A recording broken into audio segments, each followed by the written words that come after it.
Buenas tardes a todas y a todos. Bienvenidos a una clase más de Máster D. Mi nombre es Cristian y vamos a terminar de ver una clase que habíamos dejado empezada, que era sobre patología del aparato locomotor.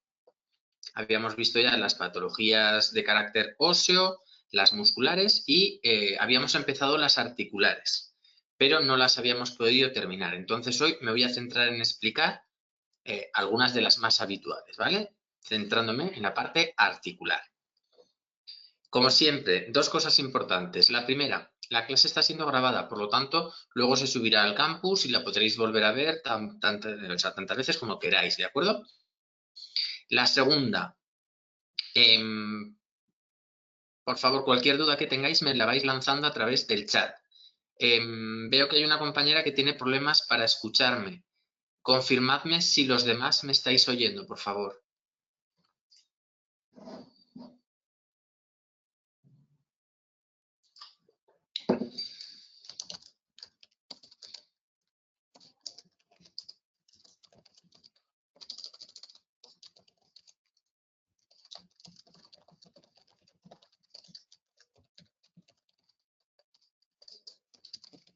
Darme un segundito que le digo cómo solucionar el problema.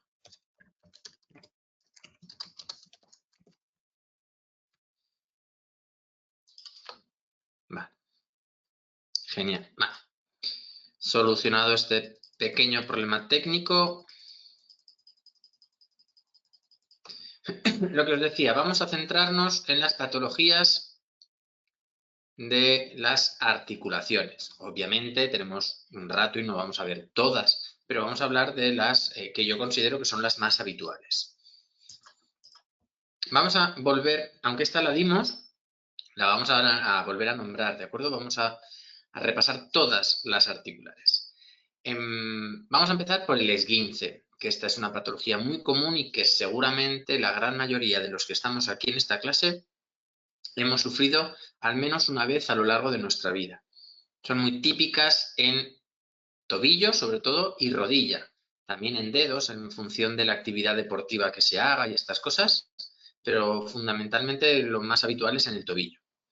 Es lo que se denomina también como torcedura y es un movimiento en el cual forzamos la articulación, ¿vale?, llevándola más allá de los límites fisiológicos.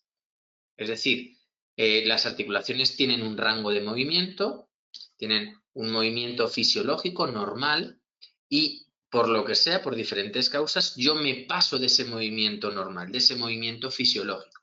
Y entonces los ligamentos y la cápsula se tendrán que activar para intentar contener la articulación en su sitio, ¿vale?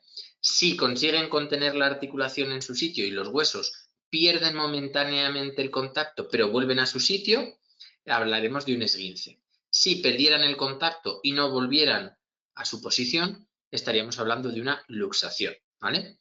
Por eso decimos aquí que la adaptación, o mejor dicho, la falta de adaptación, es decir, la separación entre las caras articulares, es transitoria. Es un corto espacio de tiempo y luego, como todas las estructuras que hay alrededor se tensan, conseguimos que los huesos vuelvan a encajar, ¿vale? Estas superficies articulares vuelven a su posición fisiológica. Esto es un esguince. ¿Cuál sería la causa? Pues hay muchísimas. Generalmente tiene que ver con aspectos traumáticos, golpes, caídas, malos apoyos, cosas así, ¿vale? Pero va a venir causado por cualquier fuerza que te lleve a la articulación en una dirección diferente o más allá de los límites para los cuales está preparada para moverse, ¿vale? Si una articulación tiene solo un movimiento de flexo-extensión, ¿vale?, en una dirección y yo la llevo en la dirección contraria, va a provocar un esguince, es decir, me voy a llevar la articulación hacia una posición para la cual no está preparada, pero si yo tengo 180 grados de flexo-extensión, por ejemplo, y hago 200 grados, entonces como sobrepaso esos límites funcionales, también voy a provocar un esguince. Ahora lo veremos, pero en función de los grados, obviamente todas las estructuras periarticulares, todo lo que hay alrededor, también va a sufrir daño. Principalmente ligamentos y cápsula. Y en algunos casos también, aquí os lo pongo, los tendones. ¿Vale? Pero principalmente serían ligamentos y cápsula. ¿Cuáles son los esguinces más frecuentes?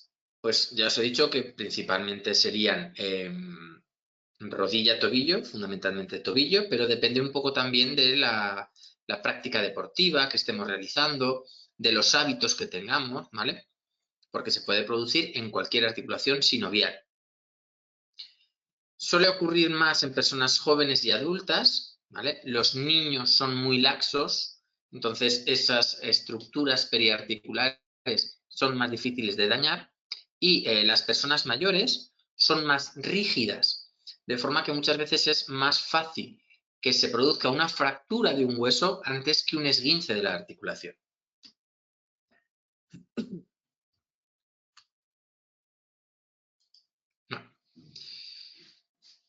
En función del grado de lesión, vamos a clasificar los esguinces en 3 grados. Los vamos a ver de menor a mayor gravedad. Vamos a empezar por el grado 1, sería el esguince leve. ¿Vale? Para que nos hagamos una idea, esto sería cuando vamos andando, nos torcemos el tobillo, volvemos a la posición y no me duele. Dices, ostras, que he estado a punto de hacerme un esguince, ¿vale?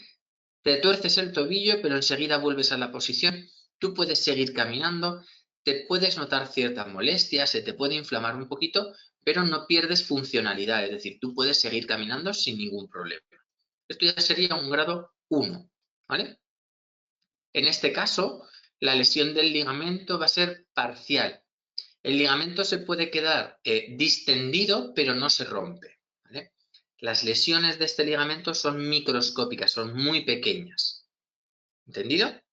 Se produce una distensión del ligamento, pero no se llega a romper. Aquí os pongo un poco los síntomas de este grado 1. No hay pérdida funcional, tú puedes seguir moviendo esa articulación, o puede haber una limitación muy leve, normalmente generada por una pequeña inflamación o edema. El dolor va a ser mínimo, se nota como un escozor, como un malestar, pero no llega a ser normalmente dolor. Sí que puede estar sensible al tacto, es decir, que tú lo toques y te lo notes como irritado, que te moleste al presionar. Si es en el tobillo, tú vas a poder seguir caminando, es decir, tú puedes cargar peso y no te va a provocar ningún tipo de dolor. Y no hay inestabilidad en la articulación. ¿Vale? Esto sería un grado 1. Si me veis callado en algún momento, es que voy mirando a ver si hay dudas de compañeros. Algunas dudas las resolveré más de forma pública, por así decirlo, y otras serán más de carácter privado.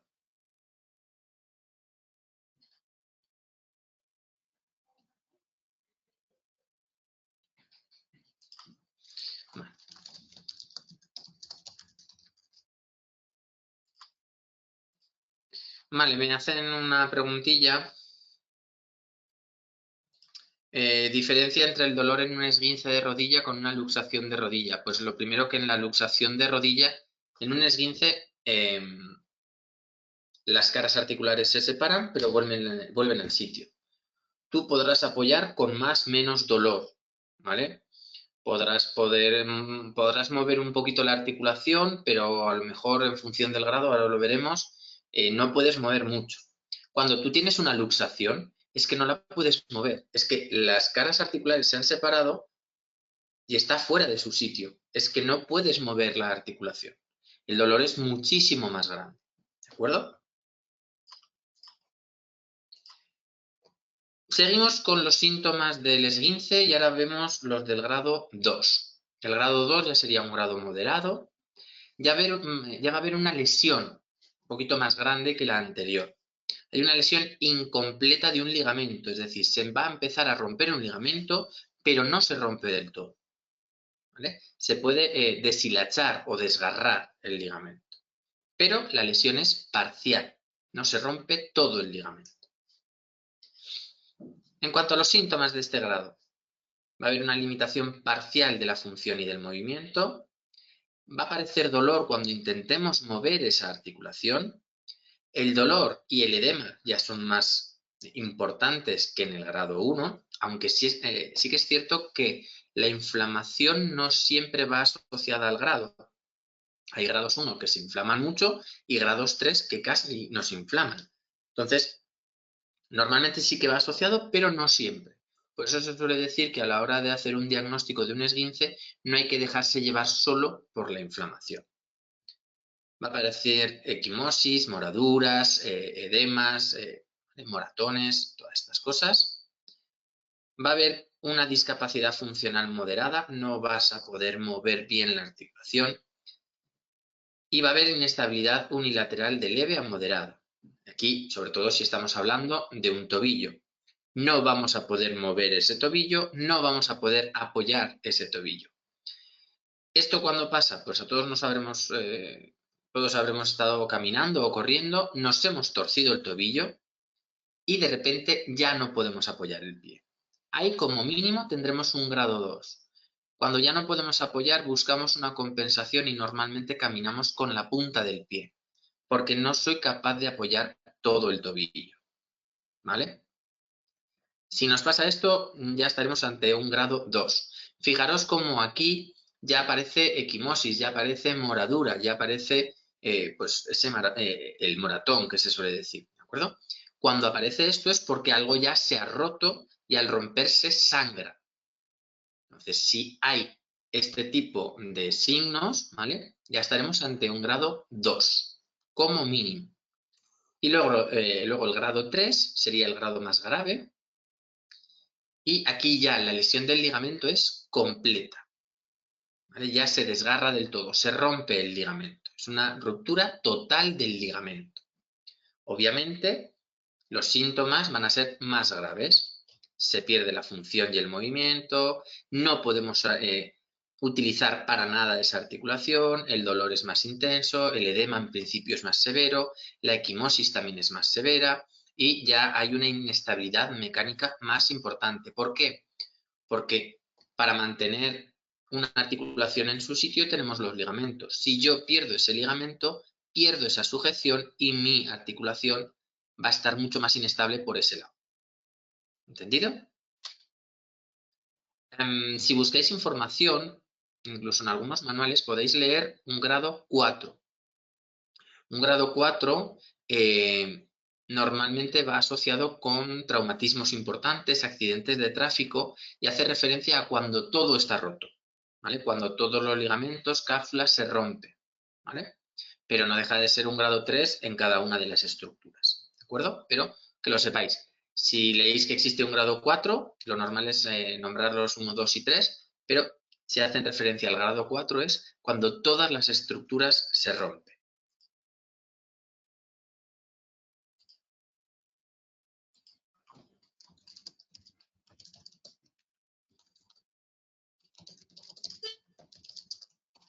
Un segundito.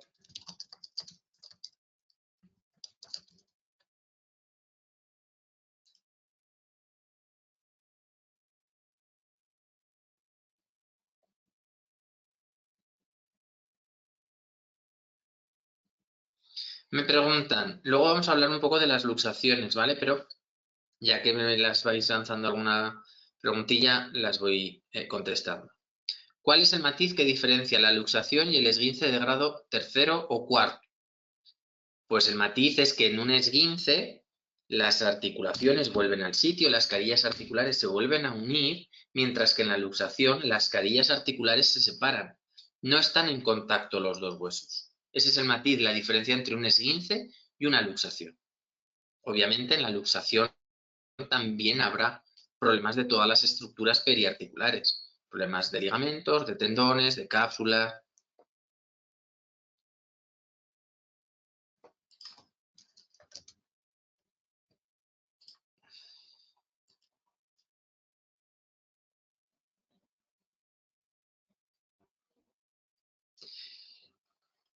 Vale, me hacen una pregunta. ¿Un esguince de grado 3 puede necesitar intervención quirúrgica? Ahora vamos a hablar de la intervención, ¿vale? pero obviamente un grado 3 sí puede necesitar intervención quirúrgica. ¿Se hace siempre? No, en función también de las necesidades de la persona y del ligamento que se ha roto.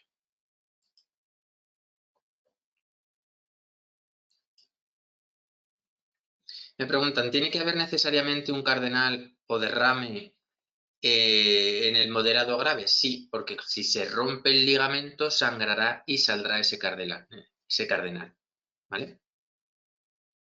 Sería uno de los signos típicos de los grados 2 y 3. Aquí tenemos varias imágenes, ¿vale? Con un ligamento normal, el grado 1, la lesión microscópica, el grado 2 ya hay un pequeño desgarro y el grado 3 es la sección completa del ligamento. Aquí tenemos pues las diferencias entre un grado 1, cuando tú te tuerces, aquí sería un esguince interno de tobillo, cuando te lo tuerces un poquito. Aquí en el grado 2 ya te lo fuerzas un poquito más, ¿vale? Y en el grado 3 lo forzamos muchísimo más. Esto sería un esguince externo de tobillo. Va asociado los grados a lo que rebasas el límite que tiene, cuánto rebasas tú el límite que tiene la articulación. Si lo rebasas un poquito, pues tendrás un grado 1, si lo rebasas más, un grado 2, y si lo rebasas mucho más, un grado 3. El diagnóstico, pues se hace normalmente por examen físico, un poco también por la historia. Hay siempre un antecedente traumático, me he caído, he tropezado, he pisado mal, ¿vale? Y en el examen físico ya se suele ver. Se buscan puntos sensibles, se moviliza un poco la articulación, se buscan este tipo de derrames, que son muy característicos.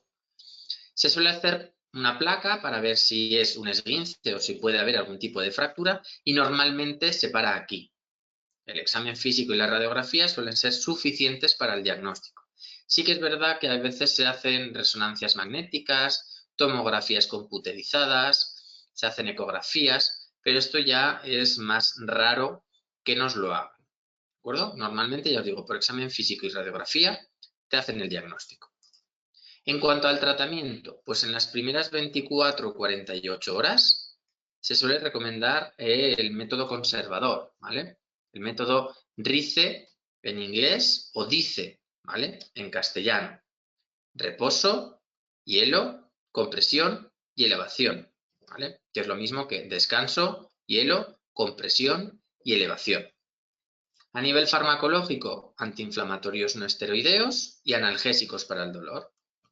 Se pueden hacer vendajes de diferentes tipos. Compresivos suelen ser los más habituales al principio, funcionales después de los compresivos, que esto sería un vendaje funcional, y se suelen hacer también neuromusculares, que serían estos de aquí.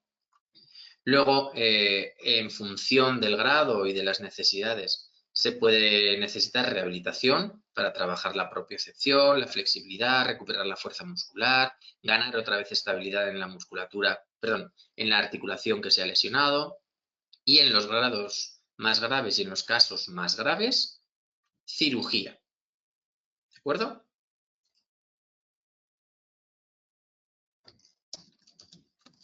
Me preguntan cómo podríamos hacernos un esguince en una rodilla. Pues con una caída, un giro mal hecho con el pie completamente apoyado y la rodilla extendida, con un golpe que nos den mientras tenemos la pierna apoyada y extendida con la rodilla estirada, que nos den un golpe lateral. También se nos puede ir la rodilla. Hay muchísimas formas de hacerte un esguince de rodilla. Te puedes hacer un esguince interno, te puedes hacer un esguince externo, te puedes hacer un esguince de los ligamentos cruzados, te puedes hacer diferentes esguinces. Vale, pasamos a las luxaciones.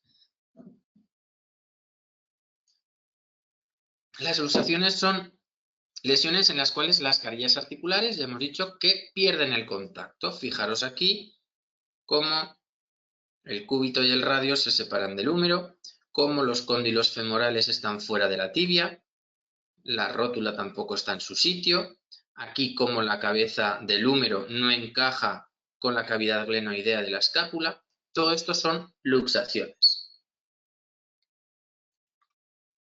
Diferentes tipos extracapsulares, cuando las caras articulares se salen de la cápsula, se rompe la cápsula y sale fuera de la cápsula, complicadas o abiertas, ¿vale? Cuando además estas luxaciones hacen también que el hueso pueda salir fuera de la piel, cuando van asociadas a fracturas, cuando son durante el nacimiento, congénitas, luxaciones espontáneas, normalmente porque ya tienes una lesión anterior, ¿vale? Por ejemplo, que tú tengas muchas luxaciones, entonces tu articulación no está bien estabilizada y se te sale sola, ¿vale? Y traumáticas, cuando tienes algún accidente, algún golpe, cosas así, ¿vale? Pero al final es lo mismo, es que dos huesos no están unidos a través de la articulación. Síntomas: entumecimiento, hormigueo, dolor bastante intenso, es un dolor que además va aumentando, una limitación del movimiento, limitación completa, porque no tienes la articulación, no tienes el punto de apoyo donde se va a mover esa articulación, hinchazón, equimosis y deformación. Fijaros aquí cómo la rótula se ve que no está en su sitio, está completamente deformada. Fijaros en este hombro, que parece que está como descolgado, ¿vale? Esto en lugar de ser redondito como es aquí, tiene este hueco aquí, ¿vale? Estas deformaciones son típicas en las luxaciones. ¿El diagnóstico cómo se hace? Por la exploración física. Se busca la deformidad, se buscan puntos sensibles, se busca la movilidad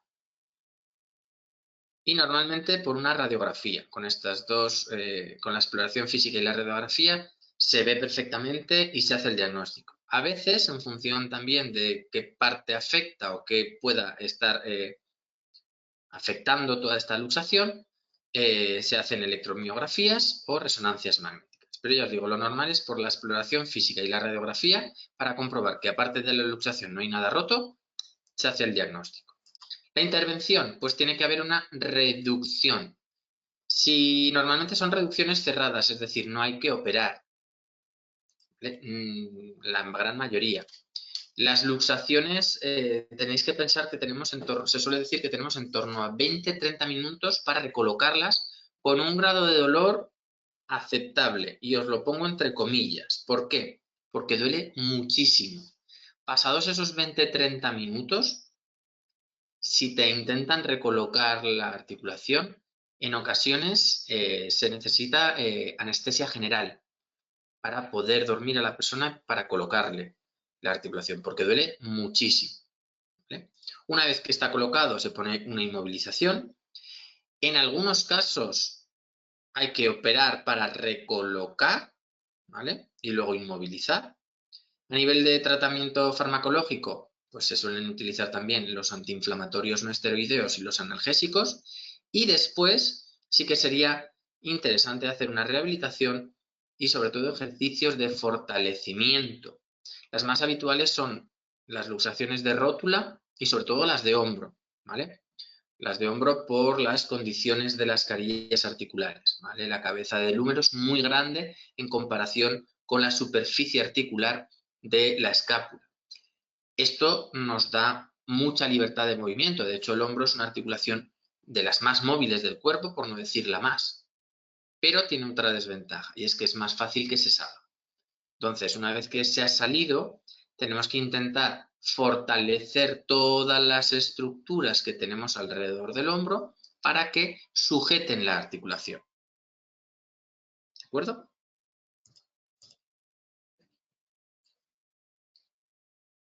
Y una vez que hemos visto ya lo que era el esguince y la luxación, vamos a hablar de otras dos patologías que normalmente se suelen confundir. Artrosis, artritis, ¿vale? Vamos a hablar primero de la artrosis o osteoartritis, es lo mismo, ¿vale? Y luego hablaremos de la artritis reumatoide.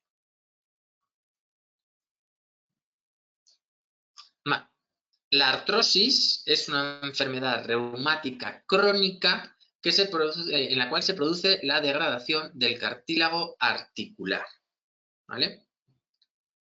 Es decir, el cartílago articular, que es la zona en la cual deslizan las articulaciones, se empieza a degradar, empieza a degenerar, se empieza a destruir y entonces se empieza también como a deformar esa articulación. Fijaros esta radiografía y en la cual se ven estos picos, se ven los huesos completamente, las vértebras completamente deformadas. Esto es lo que se denomina picos de loro. Son muy característicos en los problemas de artrosis de la columna vertebral. ¿Vale? Pueden ser muy molestos, sobre todo si además de tocarse, pellizcan alguna estructura o algún nervio. ¿De acuerdo? ¿Causas de la artrosis? Pues muchísimas. La edad, a mayor edad, mayor posibilidad de sufrir artrosis. El sexo, normalmente va más asociado con mujeres. Factores genéticos, alteraciones metabólicas, hormonales, problemas de obesidad porque soportan más carga estos huesos, la falta de ejercicio, el sedentarismo, lesiones articulares, malas posturas, actividades laborales, actividades deportivas. Es decir, todo aquello que favorezca el que estas articulaciones trabajen más o trabajen en peores condiciones. ¿Cuáles son los síntomas? Pues aquí los tenemos. Dolor articular, limitación de la articulación, porque si se deforma no se va a poder mover dentro de los límites fisiológicos. ¿Vale? Luego van a aparecer los chasquidos, ruidos, crujidos cuando nosotros movemos la articulación. Va a haber inflamación, derrame articular, rigidez articular entre el derrame y luego la deformación. ¿Vale? Aparece la rigidez, no te puedes mover, no puedes mover bien esa articulación. Incluso puede aparecer deformidad articular ya en casos más graves. Aquí tenemos una imagen, una radiografía de 2 rodillas. Esto sería una imagen más o menos normal, en la cual vemos que esto es una articulación sinovial y las articulaciones sinoviales os recuerdo que son discontinuas, es decir, no existe un contacto directo entre los cartílagos, sino que en medio hay un líquido articular. ¿Vale? Aquí tenemos espacio entre el cóndilo y el platillo tibial. Aquí también tenemos ese espacio. Se ven ahí incluso las espinas de la tibia. Fijaros en esta otra imagen cómo los dos huesos están en contacto. ¿Vale? Ha desaparecido el hueco que tenemos aquí. Aquí desaparece. Incluso aquí se empieza como a deformar la articulación. Esto es un problema de artrosis de rodilla. Esta otra imagen. Aquí tenemos una cadera que no está muy bien, pero bueno, se diferencia la cabeza del fémur, la cavidad cotiloidea o acetábulo, con cierto espacio, aunque se aprecian ya pequeñas deformaciones, ¿vale? Pero fijaros en esta otra articulación. Aquí la cabeza del fémur es más o menos redondita, aquí fijaros que ha perdido esa forma esférica. Incluso hay una zona donde parece que se aplana. La distancia, que aquí más o menos se ve bien, aquí se reduce muchísimo, incluso hay zonas donde se pierde. ¿Vale? Esto sería una artrosis de cadera. ¿Qué se utiliza para el diagnóstico? La clínica, los síntomas, los signos, la observación. Se suele hacer una radiografía y ya se observa bien la artrosis. Normalmente con esto se termina el diagnóstico. En algunos casos también se hacen resonancias, ecografías, tomografías computarizadas, ¿vale? Pero normalmente con la radiografía ya se ven esta falta de espacio, estas deformaciones y entonces ya se hace el diagnóstico de artrosis. ¿Cuál es el tratamiento? Pues lo primero, cambiar los hábitos de vida, evitar la causa que te está provocando esta artrosis, sobre todo si estamos cargando de más una articulación, favorecer la descarga de esa articulación. ¿Vale? Pues por ejemplo, si corremos, estamos muy acostumbrados a correr y venga a correr, correr, correr y empezamos a tener artrosis en las caderas, en las rodillas o en los tobillos, pues a lo mejor cambiar ese deporte por natación, porque es un deporte en el cual no hay impacto en las articulaciones, ¿vale? Cambiamos nuestros hábitos de vida. Ejercicios adaptados para mantener en el mejor estado la articulación que todavía nos queda. A nivel farmacológico, antiinflamatorios y analgésicos. Y se utilizan también medicamentos de acción lenta para preservar el cartílago. Es decir, va todo orientado a intentar mantener lo que todavía tenemos de cartílago. Y en algunos casos llegamos a la cirugía, porque hemos dicho que además es un problema crónico, es decir, si hemos perdido ya el cartílago no lo vamos a recuperar. Por lo tanto, solo o lo mantenemos o vamos a peor. Entonces puede llegar un momento en el cual haya que hacer cirugía. Aquí tenemos un ejemplo de cirugía, ¿vale? En la cual han sustituido de una forma menos invasiva y de una forma más invasiva las dos caderas. Aquí tenemos un ejemplo en el cual solo han sustituido lo que es la cabeza del fémur y la cavidad cotiloidea, ¿vale? Sin embargo, aquí, aparte de sustituir todo esto, tienen que introducir por el fémur una estructura metálica para sujetar toda esta estructura, ¿vale? Por eso os he dicho que esta es menos invasiva y esta es un poco más invasiva. El problema con estas cirugías es que hay que repetirlas cada X años, porque bueno, pues hay que sustituir estas prótesis. Si tenemos que sustituir esta prótesis, podremos cambiarla por una de estas, porque todavía tenemos mucho hueso. Entonces podremos buscar más hueso hacia abajo y cambiarla sin problema. El problema con estas es que ya hemos cogido mucho hueso y ya no nos quedará hueso para introducir nuevamente y enganchar una prótesis en el futuro. Por eso en algunas ocasiones se piensan mucho cuándo operar. Y a lo mejor si tienen 50 años no operan a la persona hasta que no tenga mucha más edad o hasta que realmente no pueda mover ya muy bien esa articulación.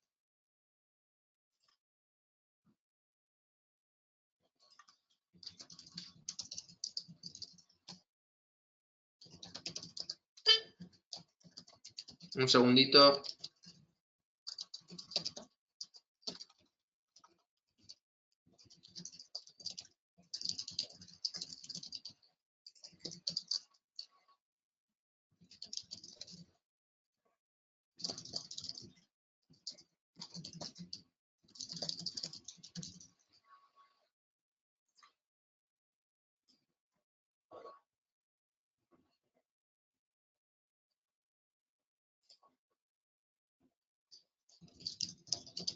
Me preguntan por los medicamentos para preservar el cartílago. Son unos medicamentos que lo que intentan es mantener el cartílago.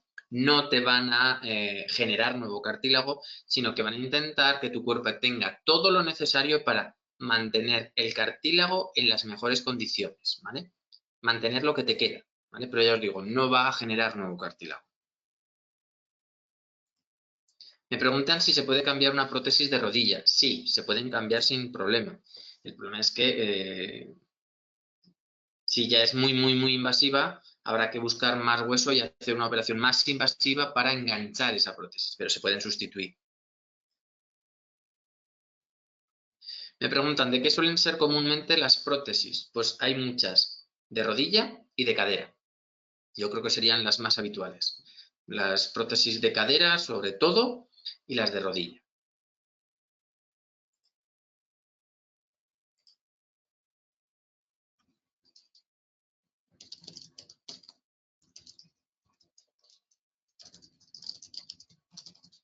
Me hacen una pregunta, si debido al peso de las mamas la persona se fuese encorvando, ¿eso también se llamaría artrosis?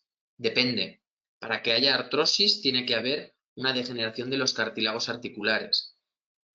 Si no existe esa degeneración, no hay artrosis. Puede ser simplemente que ese encorvamiento se deba al peso de las mamas y que entonces te produzca una hipercifosis, ¿vale? Una chepa, ¿vale? Pero si no hay pérdida de ese cartílago, no estamos hablando de artrosis.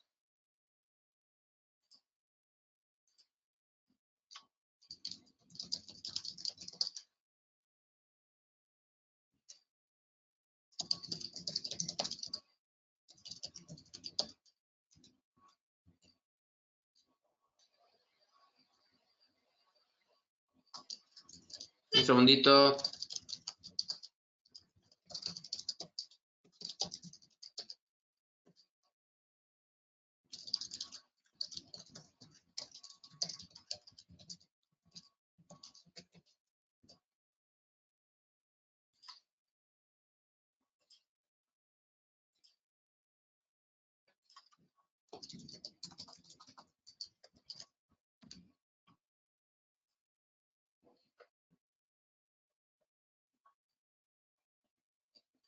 Me hacen una buena pregunta. Entonces, con artrosis, los deportes fuertes, me imagino que hace referencia a deportes con carga en las articulaciones, ¿es mejor que no por el desgaste? Efectivamente.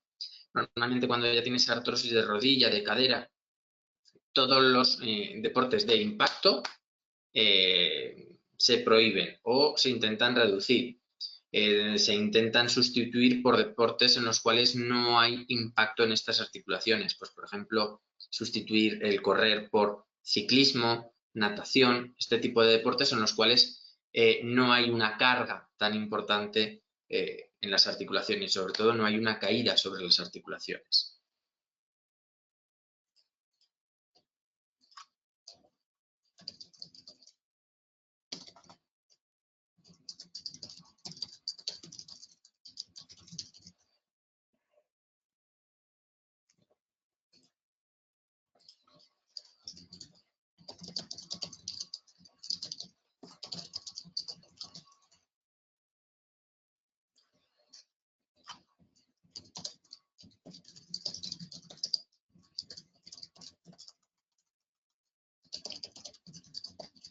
Un segundito, ya estoy de nuevo.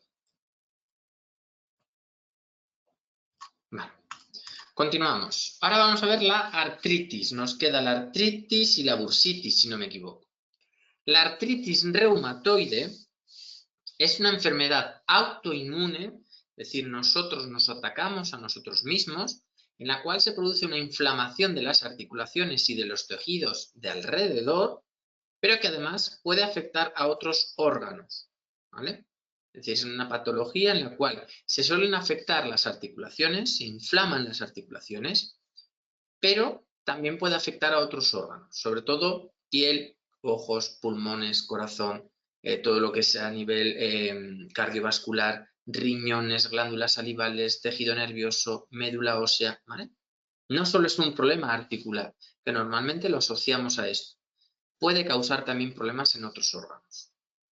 Las causas, os pongo aquí desconocida. No es que no se sepan cuáles son las causas, sino que hay muchísimas causas y determinar cuál es la que exactamente te está provocando el problema no es fácil, ¿vale?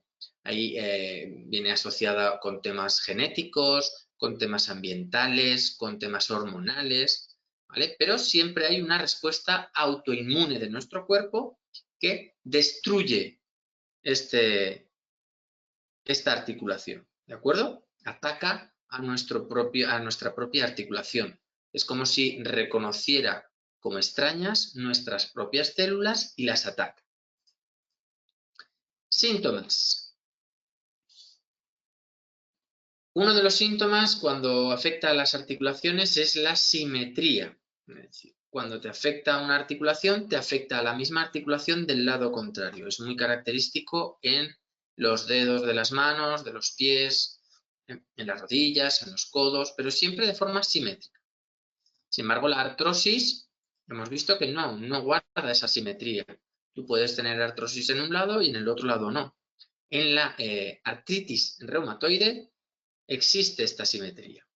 Hay dolor articular, rigidez, sobre todo cuando has guardado reposo, cuando las articulaciones se quedan otra vez en frío, ¿vale? Cuando llevamos mucho tiempo sin moverlas, el comenzar a moverlas duele muchísimo y cuesta muchísimo. Puede aparecer fatiga. En las fases agudas de esta enfermedad aparece calor en la articulación, se ponen muy rojas las articulaciones, muy calientes, se inflaman, artritis, itis, inflamación, ¿vale? Terminan por deformarse estas articulaciones y al deformarse, obviamente, pierden la funcionalidad. Al perder la funcionalidad, tenemos el dolor y la rigidez. Y luego pueden aparecer otro tipo de síntomas. ¿Por qué? Porque hemos dicho que pueden afectar a otros órganos. Entonces puedes tener problemas respiratorios, puedes tener problemas de sequedad en las mucosas, puedes tener nódulos en la piel, bultitos duros en la piel. Diagnóstico. Se hace normalmente una analítica, ¿vale? Y en la analítica se buscan una serie de marcadores. Aquí os he puesto algunos, pero bueno, simplemente que sepáis que esto el médico tiene una serie de marcadores y revisa en una analítica estos marcadores. Si salen dentro de unos parámetros, ya empiezan a pensar que estamos ante un problema de artritis reumatoide. También se van a hacer radiografías y en las radiografías pues, se pueden ver estas deformaciones, esos nódulos y estas cosas que estábamos viendo, ¿vale?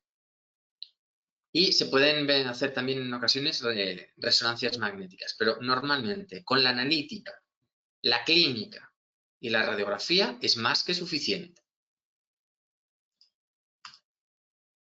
¿El tratamiento para una artritis reumatoide? Pues obviamente curación no, ¿vale? Es decir, no va a desaparecer. El reposo se utiliza a nivel farmacológico unos, unos medicamentos que se denominan antirreumáticos modificadores de la enfermedad, PHARMA, unos antiinflamatorios y unos corticosteroides. Lo que intentan es bajar la enfermedad, bajar la inflamación como sea, para eso los corticosteroides, bajarla, y los antiinflamatorios. Y intentar mantener la articulación en el mejor estado posible, ¿vale? Intentar mantener o conservar la articulación para que no se siga destruyendo. Luego también es importante la rehabilitación con fisioterapia y terapia ocupacional, sobre todo con ejercicios dirigidos para mantener la movilidad de estas articulaciones. Se pueden hacer movilizaciones activas, pasivas, ejercicios específicos, cirugía en algunos casos, ¿vale? Y luego también se pueden utilizar dispositivos como órtesis, férulas. Aquí vemos algunos ejemplos para mantener la extensión de nuestros dedos, ¿vale? Para que estas articulaciones no se vayan deformando. Porque si se deforman mucho van a perder la funcionalidad y no van a poder utilizar las manos, ¿vale? Las manos es una de las articulaciones que más suelen afectar este tipo de patologías. A ver, un segundito, que hay alguna pregunta, la reviso.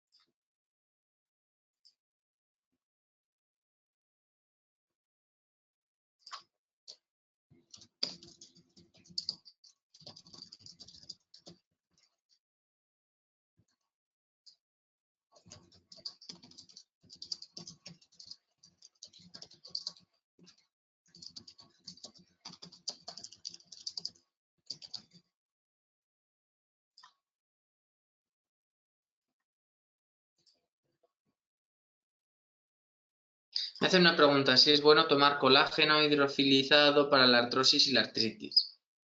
En realidad no te va a aumentar el cartílago. Sí que es cierto que tomando el colágeno estás metiendo una serie de nutrientes que tu cuerpo necesita para mantener en buen estado tus articulaciones, pero no te va a generar nuevo cartílago.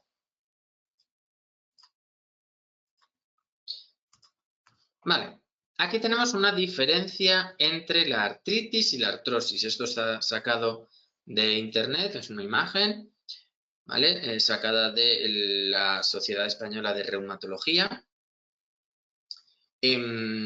Os hago un paréntesis, porque una compañera ha hecho una pregunta, se la he respondido por privado, pero os voy a hacer un comentario así general. El reuma, que mucha gente dice, tengo reuma. Reuma no es ninguna patología, no existe como patología. Se suele asociar lo de reuma a varios, o engloba, mejor dicho, varias patologías de carácter articular, ¿vale? Patologías reumáticas que se llaman. Pero no existe una patología con una clínica, con unos síntomas, con un tratamiento o con un diagnóstico que se denomine reuma, ¿vale? Confrontando la artritis con la artritis es una inflamación y destrucción de la membrana sinovial, mientras que la artrosis es el cartílago articular. El dolor en la artritis es constante y empeora cuando estamos parados. En la artrosis aumenta con el movimiento y mejora cuando estamos quietos. Simetría, en la artritis sí, en la artrosis no. La rigidez, cuando nos quedamos fríos, ¿vale? Sobre todo matutina, de duración variable y que puede llegar a durar horas. En la artrosis es matutina pero mucho más breve. En 15-30 minutos tú te puedes poner ya en marcha.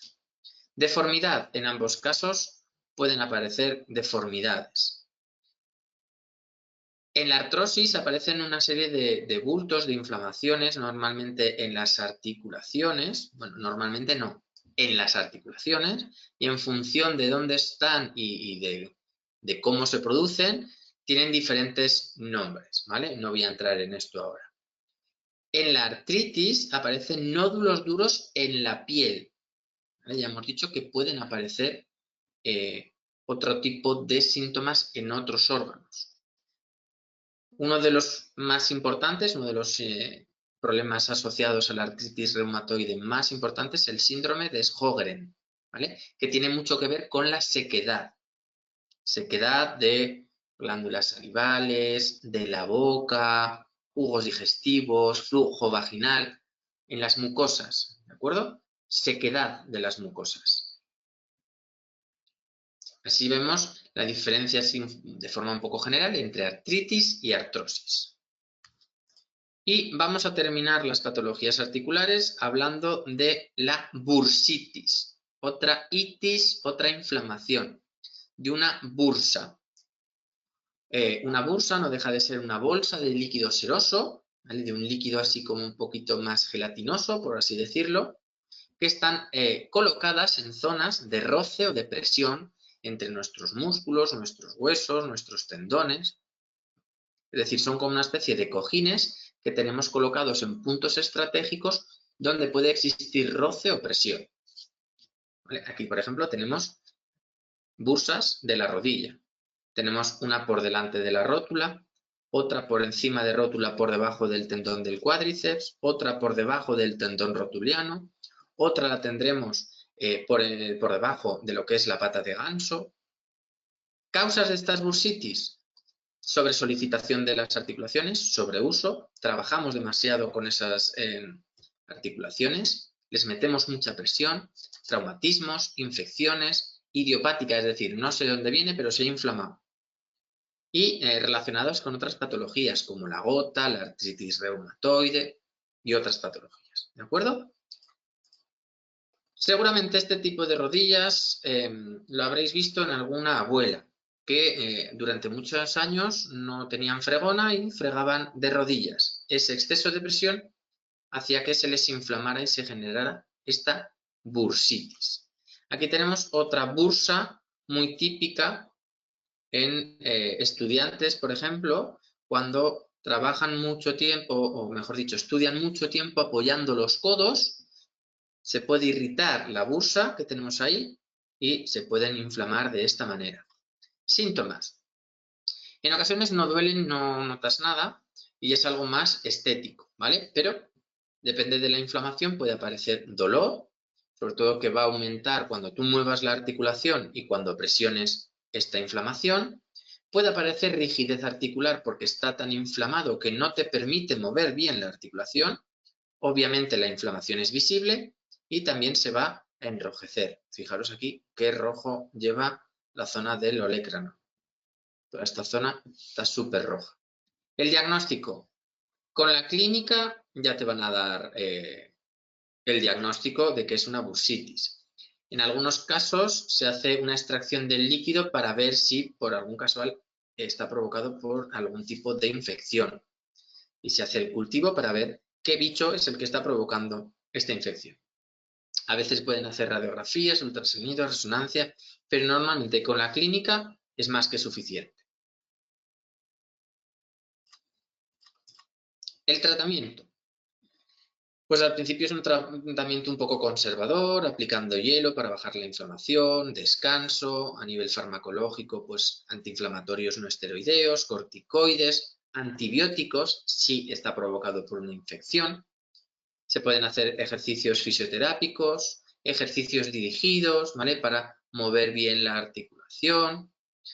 Se puede hacer en ocasiones también la extracción del líquido, viendo que nada funciona y esto no baja. Pinchan el líquido y sacan el líquido para reducir su tamaño. El problema es que muchas veces cuando hacen este tipo de extracciones se vuelve a inflamar, porque no estamos quitando normalmente la causa que lo está provocando. Y en algunos casos se hace cirugía para incluso llegar a quitar esta bursa. ¿Vale? Aquí hay un ejemplo de cómo van a quitar la bursa prepatelar. Y es el momento de que si tenéis dudas con lo que acabamos de ver esta tarde, me las vayáis lanzando.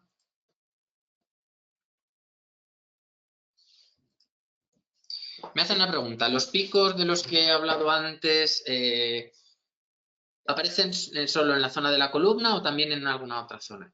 Pueden aparecer en cualquier articulación, ¿vale? Lo único que se denominan picos de loro en las articulaciones entre las vértebras. Pero estas deformaciones, estos picos, ¿vale? Pueden aparecer en otras articulaciones sin ningún problema.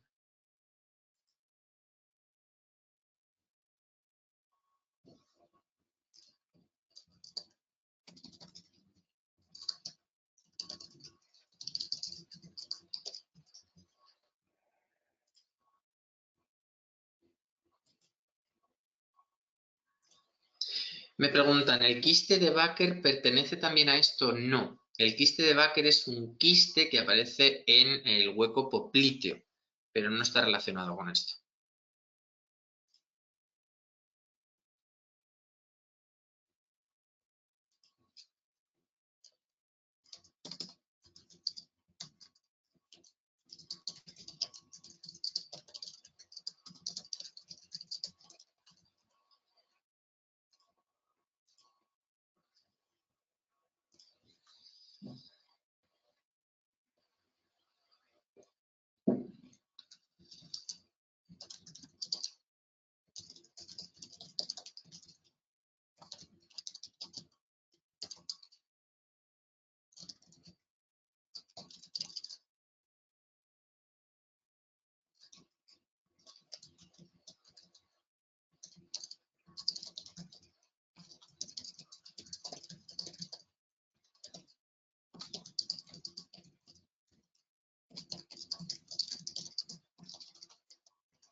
Un segundito, que estaba respondiendo una cosa por privado.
Vale, un segundito que sigo respondiendo.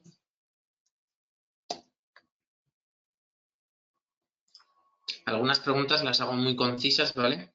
Porque hay bastantes preguntas y voy a intentar responder el máximo número de preguntas posible, ¿vale?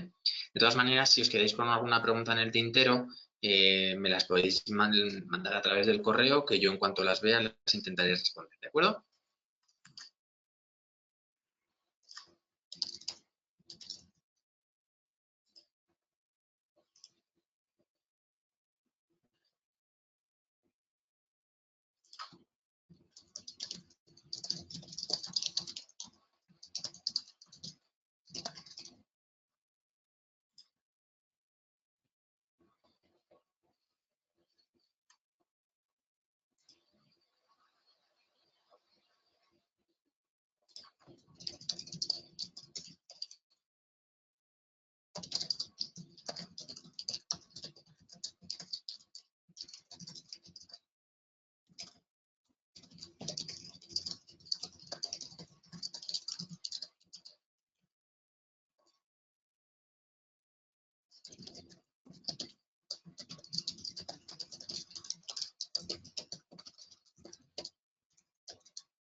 Vale, voy a ir parando la grabación, ¿vale? Me voy a despedir, pero me voy a quedar respondiendo algunas dudas, ¿vale? Si me habéis lanzado alguna duda, no os vayáis que las voy a responder, ¿vale? Pero por no estar grabando y estar todo el rato callado, me despido, paro la grabación y sigo contestando, ¿de acuerdo? Para todos aquellos que os vayáis a marchar, muchas gracias como siempre por vuestra atención y nos vemos en la siguiente clase. Hasta luego.